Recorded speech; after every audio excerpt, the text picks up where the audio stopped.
दावीद हा राजा होता. मग दाविदाच्या हातामध्ये काय होतं? दाविदाच्या हातामध्ये तलवार होती. मग त्यानं मारू शकला असता का नाही? मारू शकला असता, पण त्यानं त्याचा वापर केला नाही. दाविदाच्या हातात काय होतं? सैन्य होतं. त्यानं त्याचा वापर करता आला असता, नाही केला. आता ह्या शिम्मीच्या हातामध्ये काय आहे? त्याच्या हातामध्ये दगड आहे आणि माती आहे. त्याच्याकडे काय? त्याच्या तोंडामध्ये शिव्या शाप आहे. तो त्याच्याकडे जे आहे काय तो गुदळत निघाला होता आणि हा शांत निघालेला होता.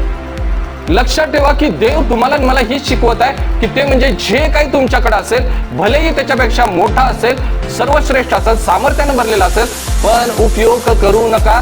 शांत राहा आणि जाणा की मीच देव आहे, असं देव सांगतो. शांत राहा, परिस्थिती काहीही येऊ दे, शांत राहा. आणि म्हणून पाऊल म्हणतो की शक्यतो तुम्ही सर्वांबरोबर शांतीने राहा. शांत राहणं ही सोपी गोष्ट नाहीये. चिडण्यापेक्षा अवघड गोष्ट आहे ती. भांडण्यापेक्षा, युद्धापेक्षा सुद्धा मोठी गोष्ट आहे की शांत राहणं.